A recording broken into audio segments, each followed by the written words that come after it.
অব্যবহৃত জমিতেই ফলছে টাটকা সবজি।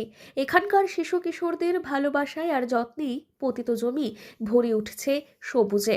জলপাইগুড়ির রেসকোর্স পাড়ায় অবস্থিত সমাজ কল্যাণ দফতর পরিচালিত কোরক হোম।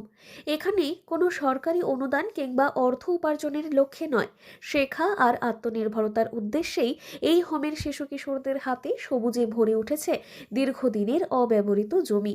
তাও ওই কোনো মতে ওদেরকে দিয়ে করে এবছর যেমন জমি পুরো রেডি হয়ে গেছে, সামনের বছর আরও ব্যাপক হারে হবে।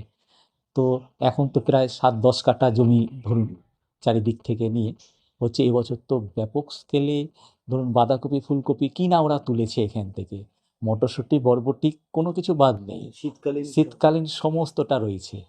আবার ওই গরম পড়ছে, এবার তার অলরেডি বীজ বপন করা হয়ে গেছে। সরকারি প্রকল্পে স্কুলে কিচেন গার্ডেন নতুন নয়, কিন্তু সরকারি হোমের ভেতর পড়ে থাকা ফাঁকা জমিতে নিজেদের খাবারের জন্য সবজি চাষ, এমন উদ্যোগ সত্যি নজর কাড়ে।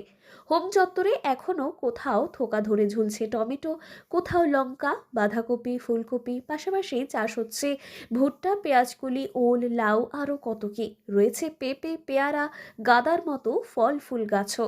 প্রত্যেক দিন নিয়ম করে পরিচর্যা করছে আবাসিক শিশু কিশোরদেরই একাংশ। আবাসিকরাই করছে, আমি তো কিছু নয়, আমি তো জাস্ট ইনস্ট্রাকশন দিচ্ছি যে না এই গাছটা এইভাবে দিতে হবে, মাটি এখন দিতে হবে, এখন তুলতে হবে, এখন জল দিতে হবে। আমার তো ইনস্ট্রাকশন যাচ্ছে, ওরা শিখছে, ব্যস্ততার মধ্যে থাকছে। হ্যাঁ, পড়াশোনা করে, হ্যাঁ একদম। আর গাছপালা না মন ভালো করে বাচ্চা, আমারও যেমন, আমি এটা বুঝেছি। উৎপাদিত সবজি সরাসরি পৌঁছচ্ছে হোমের রান্নাঘরে, যার ফলে দৈনিক প্রয়োজনের প্রায় অর্ধেক সবজি মিলছে এই কিচেন গার্ডেন থেকেই।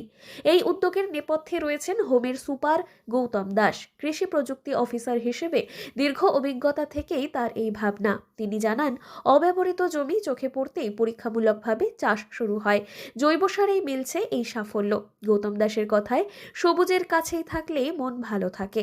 এই বাগান তাই শুধু খাবারের যোগান দিচ্ছে তা কিন্তু নয়, শিশুদের শিখিয়ে দিচ্ছে দায়িত্ব, পরিশ্রম আর ভবিষ্যতের জন্য প্রয়োজনীয় জীবন দক্ষতা। জলপাইগুড়ি থেকে সুরজিৎ দে রিপোর্ট, লোকাল 18 বাংলা।